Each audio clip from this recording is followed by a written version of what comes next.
우리 예수님께서는 12를 택하여 사도라는 이름을 주셨습니다. 그 후에는 사도라는 이름을 교회에서 쓸 수 없게 됐는데, 그것은 우리 예수님이 직접 사도라는 분들을 택하여 주셔서 세워주셨기 때문이고, 그들의 그 생애가 끝나면 그 사도도 끝나는 그런 결론을 갖게 되었는데, 디모데전서 3장에 보면은 선한 사업을 위하여 우리가 애쓰고 힘쓰고 바라봐야 된다고 그랬는데, 이것은 장로에 대한 직분을 말씀하고 있습니다. 이 장로라고 하는 직분은 구약서부터 있는 직분인데, 그 동기가 모세가 하나님의 백성들을 인도하는데 혼자 그들을 재판하고 혼자 그들을 판결하고 인도하는데 너무나 힘이 든 것을 하나님이 아시고, 내가 너를 돕는 장로 이른 사람을 택할 테니까 그들에게 기름을 부어서 너와 같은 일을 하게 하나.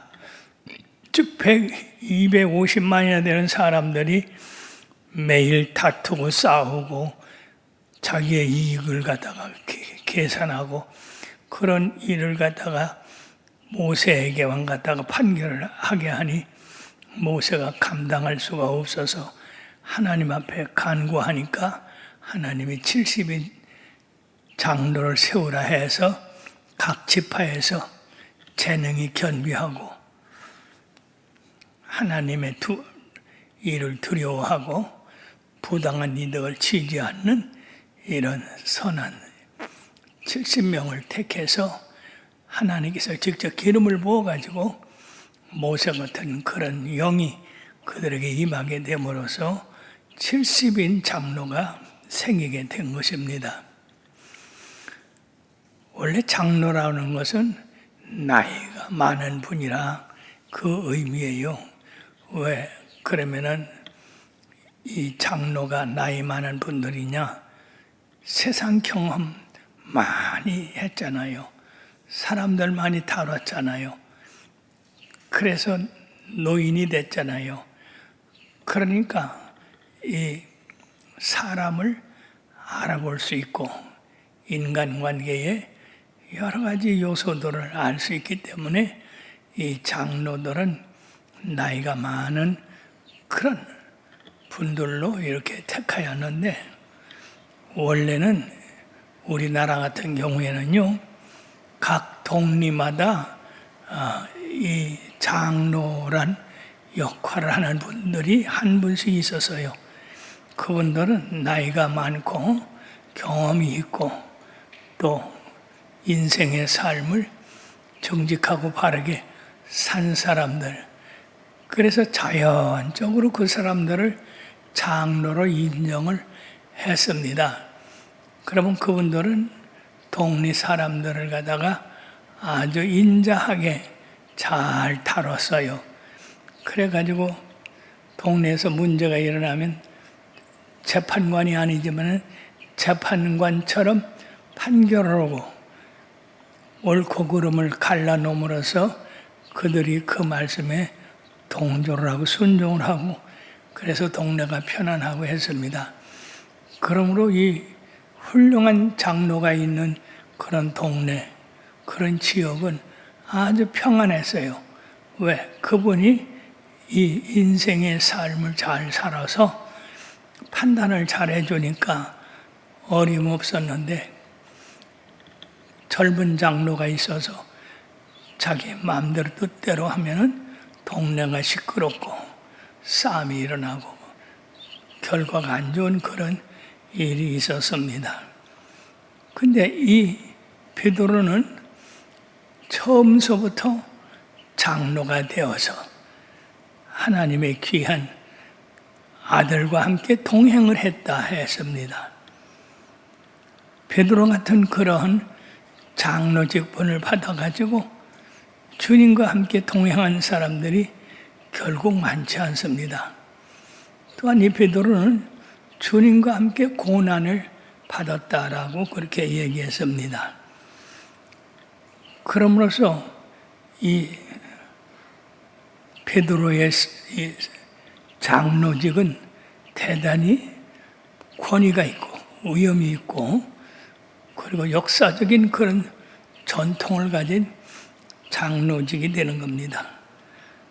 그러면서 이 장로가 된 사람은 백성들을 잘 인도할 수 있어야 된다.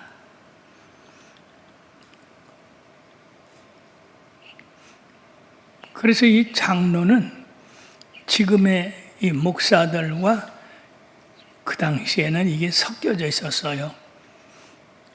직분이 지금같이 이렇게 정확하게 가르치는 자, 다스리는 자, 이것이 구분이 된 게 아니라 장로로서 뽑힌 사람은 그 교회 전체를 책임지는 그런 일을 하게 했습니다.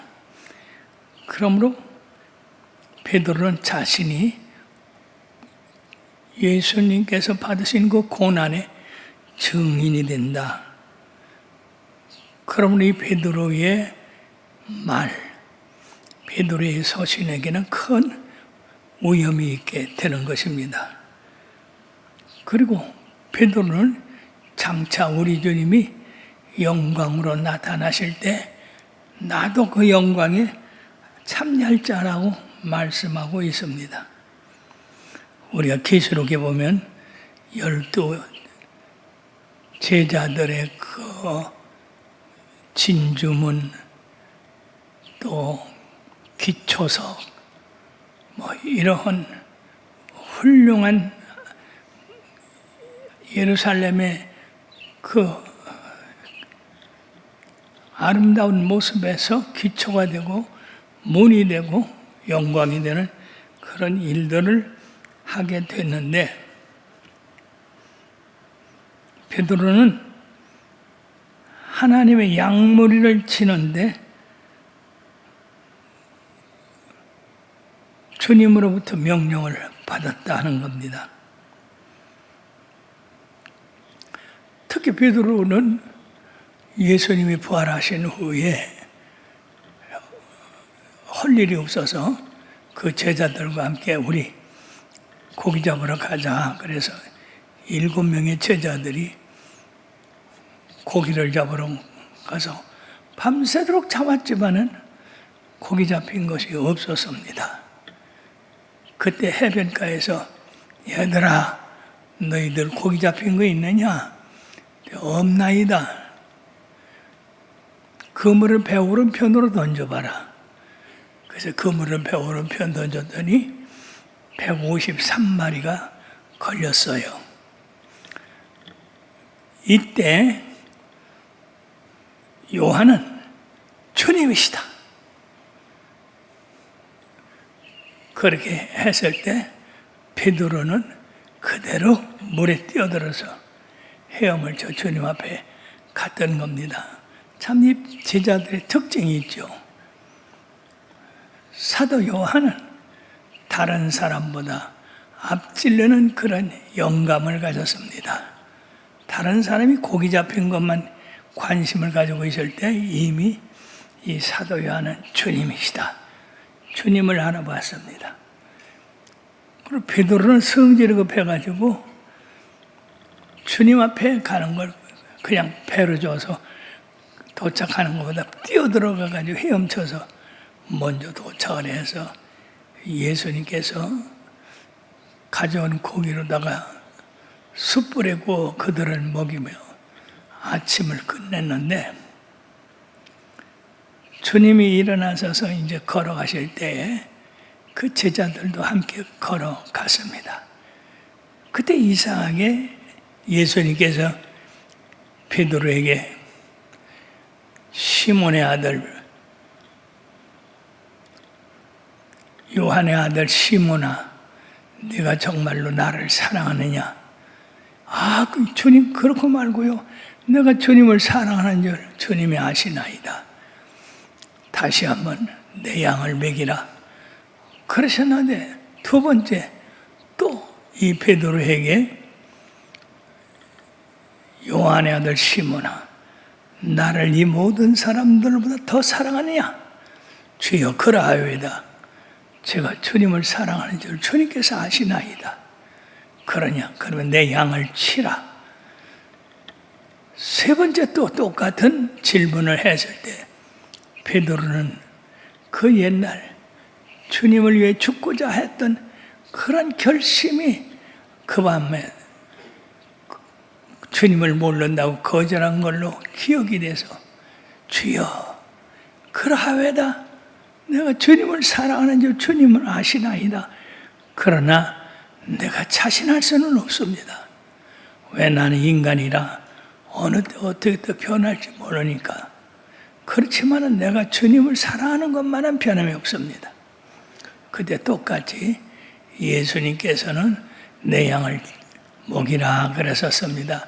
그래서 이 세 가지 베드로에게 내가 정말로 이 모든 사람들보다 나를 더 사랑하느냐, 그것으로서 그 전에 가야바의 뜰에서 예수님을 세 번 부인한 것에 대한 그 잘못을 용서해 주셨다는 것입니다. 그래서 베드로를 다시 회복시켜서 주님의 제자로서 일할 수 있겠는데, 여기서 양을 먹이라고 하는 것은 그대로 주님께서 나는 선한 목자라, 선한 목자는 양들을 위하여 목숨을 버리거니와, 양들의 생명을 위해서는 자기 자신의 어떤 부귀영화도 생각지 아니하고 희생하고 헌신하고 그들을 위해서 돕고, 이래서 양무리가 잘 되도록 그렇게 하는 것이 양을 먹이는 겁니다. 두 번째 양을 치라 하는 것에는 조금 다른 의미가 있습니다. 거기는 치리하는 거. 즉 양들이 잘못하는 경우도 있잖아요. 목자를 따라가지 아니하고 자기 마음대로 가고 구렁이에 빠지고 뭐 이런 것. 이거는 양이 치료를 해야 돼요. 자꾸 옆으로 빠지는 양은 궁둥짜기를 쳐서 아프게 해가지고 따르게 하고, 구덩이에 잘 빠지는 양을 잘 건져서 따르게 하고, 그리고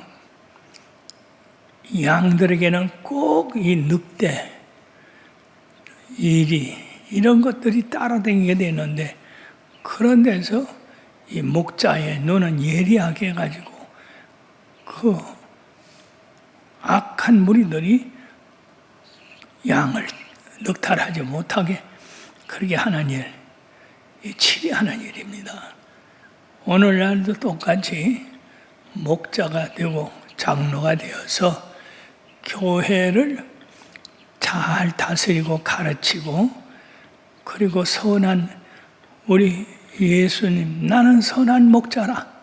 선한 목자는 양들을 위해 목숨을 버린다고 그랬어요. 양의 행복을 위해서는 목숨이라도 버리는 그런 목자가 돼야 된다 얘기예요.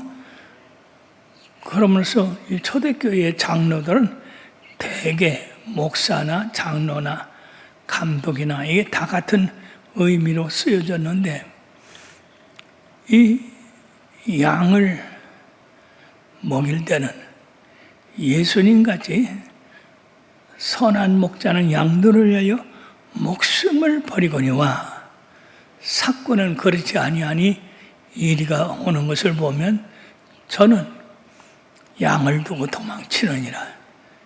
이런 목자가 많아요. 참 기가 막혀.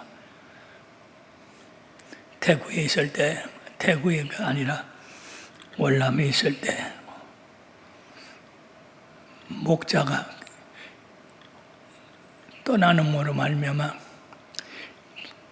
목자를 모시게 됐어요. 근데 대구에 있는 목사 한 사람이 자진해서 내가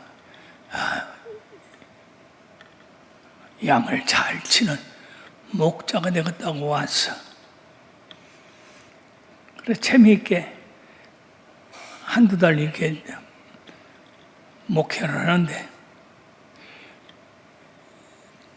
제가 2월 달에 청주로 발령이 났어요. 그래서 2월 달에 청주로 오게 됐는데 이 양반이 2월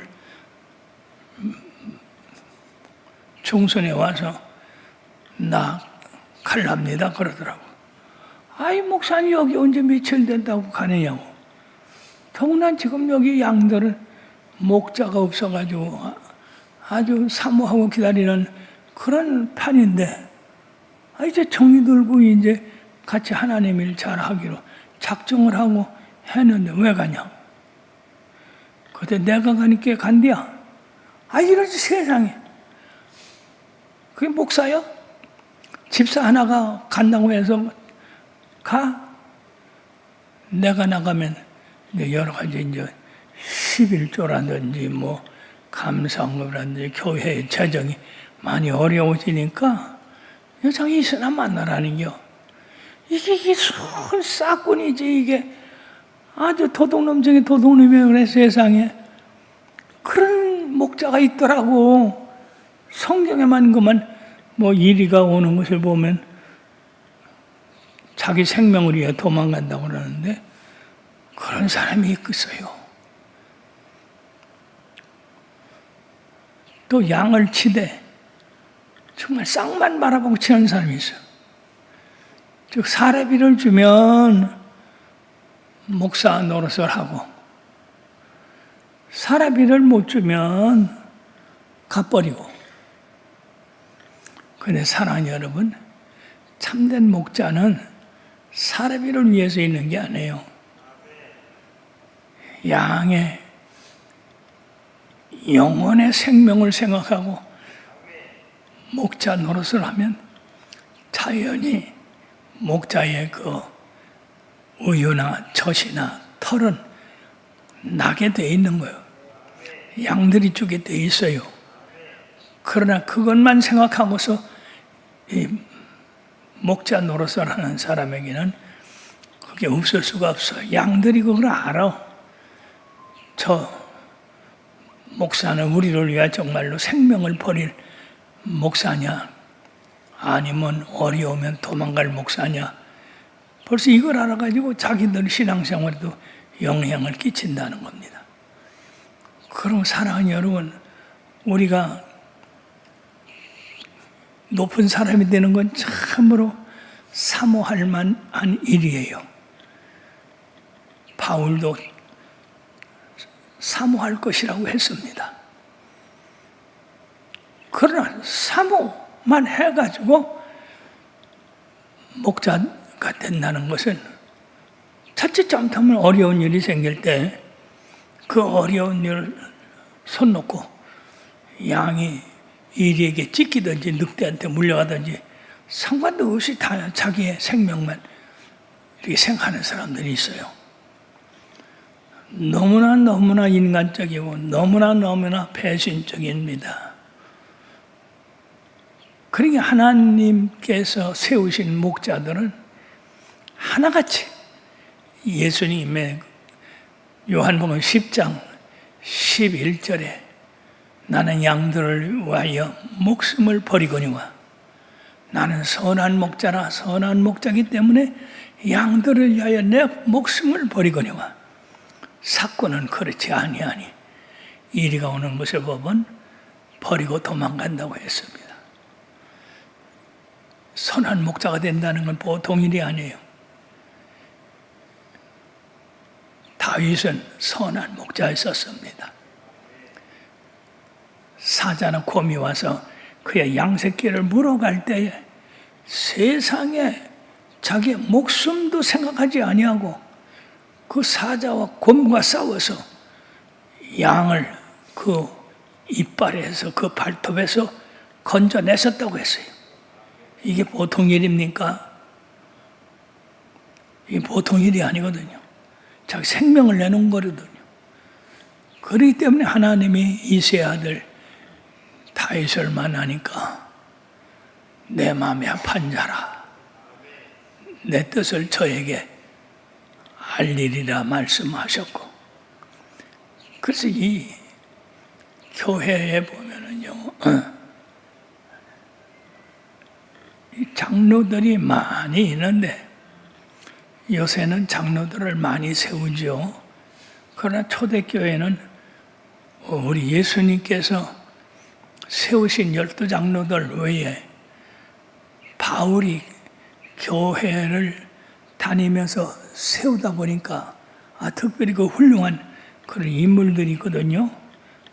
에베소 교회 같은 데는. 그래서 그분들을 특별히 장로로 세웠어요. 에베소 교회를 떠날 때 뭐라고 했습니까? 내가 평상시에 눈물로 너희들을 사랑했던 것을 기억해라. 내가 어느 양에 돈을 취했든지 옷을 취했든지 뭐 부당한 것을 취했으면 말하라.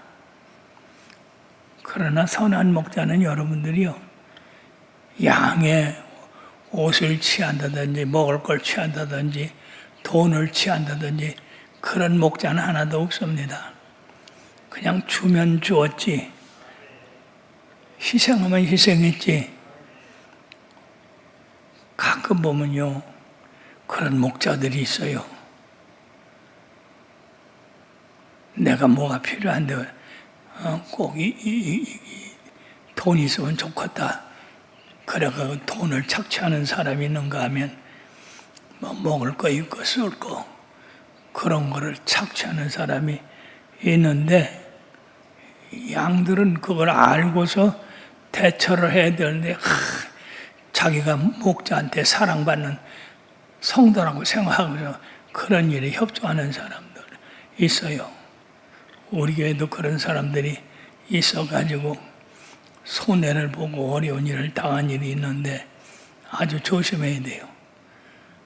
그래서 이 장로를 잘 세우면 교회가 든든해지고 악한 막이 틈타지 못하도록 이 장로들의 믿음으로 저들을 물리쳐서 교회가 굳건히 서는데,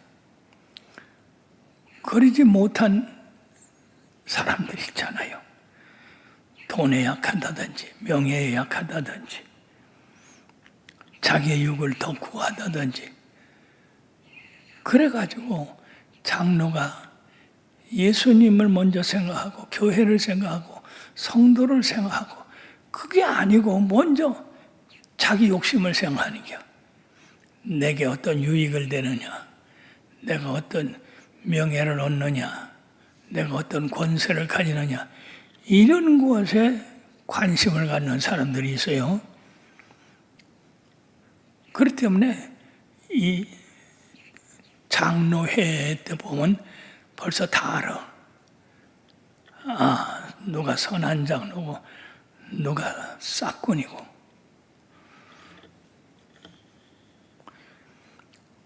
선하고 착한 장로들은요, 자기를 희생하고 교회를 먼저 생각하고 주의 종을 생각하고 그렇게 하는데, 이 싹군들은요 먼저 자기를 생각해요.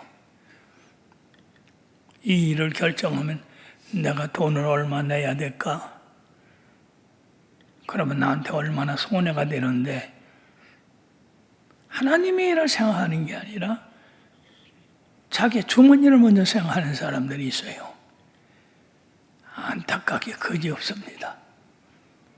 인간이라 그렇지만은 그 인간적인 마음을 버려야 된다는 것을 이미 장로가 될 때 결심을 해야 됩니다. 예수님이 그랬지요. 마태복음 16장에 나를 따라오거든 자기를 부인하고 자기에게 유익이 되든지 권세를 얻는다든지 뭐 이런 거 다 포기하고 자기 십자가를 지라. 십자가를 지라는 건 희생하고 헌신하고 그렇게 하라는 얘기 아니에요. 그러면 사랑하는 여러분, 이런 이기적인 장로 하나가 있고 희생적인 장로가 하나 있다. 그럼 그 교회는 항상 시끄러워져요. 왜냐하면 이기적인 장로는 자기 이익을 위해서만 회의를 결정하려고 하니까. 그러나 하나님의 나라를 세우는 장로는 희생하더라도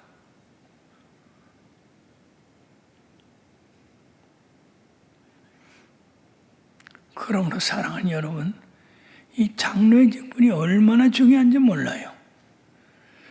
평상시에 장로가 되기 전에는 집사로서 아주 충성되고 아주 정직하고 아주 헌신적이고 그러한 사람이 장로라가 되니까 목이 빳빳해지고 권위가 세워지고 자기의 그 말이 잘 통과되지 않으면 화를 내고 가만히 보면요 자기 뜻을 나타내는 게 장로요. 근데 그게 장로가 아니거든. 자기 생각이 틀리더라도 순종하는 게 장로거든. 그래서 이 교회에 어떤 현상이 생기느냐 하면요.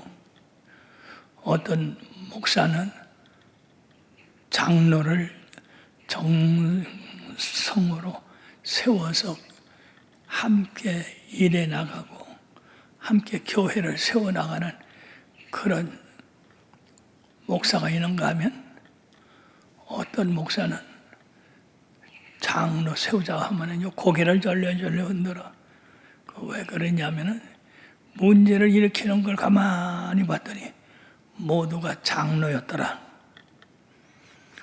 장로가 목사를 배반하고 거역하고 자기 좋은 대로 이끌어가고 그래서 교회가 시끄럽더라. 그래서 나는 절대로 장로 세우지 않는다. 죽을 때까지 장로 안 세우는 사람이 있더라고. 그런데 막상 장로를 안 세우면 좋은 점도 있고 나쁜 점도 있지만은 교회가 어려운 문제 생길 때는 이 장로들이 책임을 져야 되기 때문에 장로를 세우는 게 좋습니다. 교회가 어려운 일 당해도 책임질 사람이 없다. 어느 누구도 나서지 않는다. 평신도들은 나서지 않거든요. 장로 됐더라도 안 나서는 판인데 더구나 교회를 위해서 희생하고 성도를 위해서 희생하고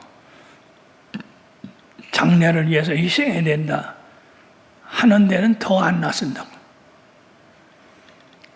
그렇기 때문에 오늘 우리들에게 이 장로에 대한 직분을 잘 말씀하고 있는 그런 데는 드물어요. 장로는 예수님께서 행하신 선한 목자상을 따라가야 됩니다. 그 이후에 우리의 목자장 대신 예수님이 나타나실 때에 시들지 않는 면류관을 씌워준다고 그랬어요. 면류관의 종류가 많이 있어요. 의의 면류관, 금 면류관, 영광의 면류관. 그런 면류관이 많이 있는데 이렇게 훌륭한 장로로서 일한 사람에게는 시들지 않는 면류관을 씌워준다고 그랬어요. 그러므로 이후에 우리가 주님 앞에 갔을 때 그 여러 면류관 중에서 뭐 하나라도 써야 되지 않겠어요? 그러므로 우리들은 이 땅에 있으면서도 우리 주님이 이후에 우리들에게 갚아야 될 그런 거에 대해서 신경을 쓰고 열심히 주님 나라 위해서 일하는 게 굉장히 중요해요. 제가 이제 외국에 자주 가잖아요. 근데 외국에도 그런 분들이 많더라고요. 왜냐하면 장로를 이 교회는 성도들도 충성되고 잘 되니까 장로를 좀 세워라 그렇게 권고를 하면은 아이 목사님 그런 말 하려고 오지 말랴. 왜 그러니까 아이 이 지역에서 목사 내쫓고 목사 스트라이크 일으키고 교회의 자정에 대해서 여러 가지로 검사한다고 하고 이런 거 거는 사람이 다 장로예요. 그 때문에 내가 장로 세워서 그런 일 당할 게 뭐 있습니까? 안 세우고 조용하는 게 낫지. 몇 번이나 권고를 했지만은 끝까지 안 세우더라고요. 그럼 어떤 문제가 생기냐? 교회가 어려운 문제가 생겨요. 파가 생기든지 재정적인 파산이 생기든지 그렇게 되니까 장로가 없이 평신도가 전부 책임자니까 책임을 안 져요. 그러니까 결국 어려움이 누구한테 돌아가느냐? 담임 목사한테 돌아가더라고 말이에요. 또 우리 근처에도 우리 청주에도 그런 교회가 하나 있고 대전에도 그런 교회가 하나 있고 장로 세우지 않아서 아주 문제가 많이 발생된 그런 교회들이 있어요. 참 안타까워요. 장로를 세워서 문제도 일으키지만은 그 문제 일으키는 장로를 잘 다스려야 돼요. 목사가. 그래가지고 교회가 안정하게 하도록 해야 되는데 나쁜 것만 바라보고 아예 세우지 않으면 이게 문제가 심각해요.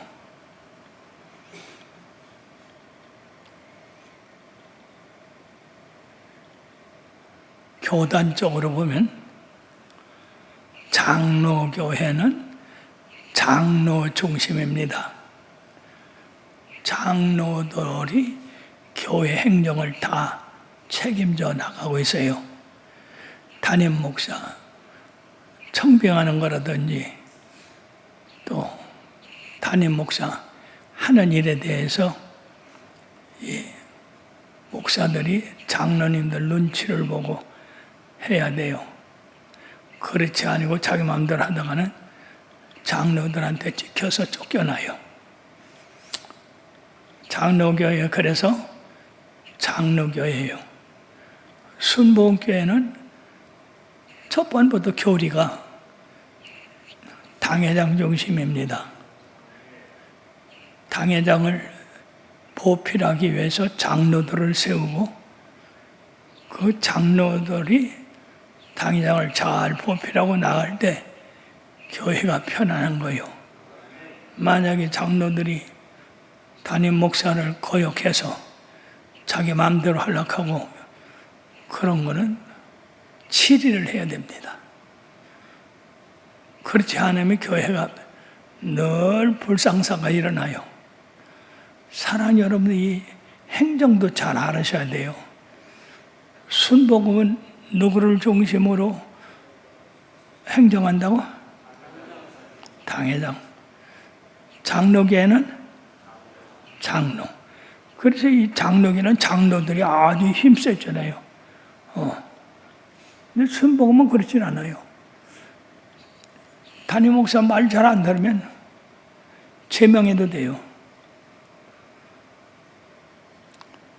그리고 장로라는 직분은 받들어서 섬기는 게 장로예요. 다스리는 게 장로가 아니에요. 그걸 잘못 알으면, 거꾸로 알으면 장로가 돼갖고 내가 이 교회를 다스려야 되겠다. 그렇게 맘먹는 사람이 있어요. 그래서 말썽을 일으키고 담임 목사와 부대끼고 그런 장로들이 있다니까. 참 하나님이 하시니까 우리들이 정신 차리고 오늘 말씀대로 겸손해야 됩니다. 겸손히 하나님 섬길 때에 성도들로 말미암아 존경받고 그리고 똑같이 또 성도들이 겸손하게 하나님 섬기는데 그렇지 아니하고 그냥 거슬리고 목사는 하는 일에 대해서 건건이 거슬리는 그런 말만 하는 사람이 있어요. 우리 목사님은 이렇게 해야 나는 그렇지 않은데 그래가지고 괜히 성도들을 끌어모으는 그런 사람이 있어요. 장로뿐 아니라 권사도 마찬가지예요. 하여튼 교회에서 직분을 받은 사람은 겸손해야 됩니다. 예수님처럼 겸손해야 돼요. 그리고 여기 끝으로 이제 끝인사를 하는데 실로함으로 말미암아 너에게 문안한다고 했는데 이 사람은 바울과 실라 처음에 그렇게 나온 그 실라인 것이 틀림없고 여기 다니엘 바벨론에 있는 교회에 문안한다고 했는데 처음에도 시작도 바벨론에 있는 교회를 위하여 편지를 한다더니 끝도 그렇게 되어 있습니다.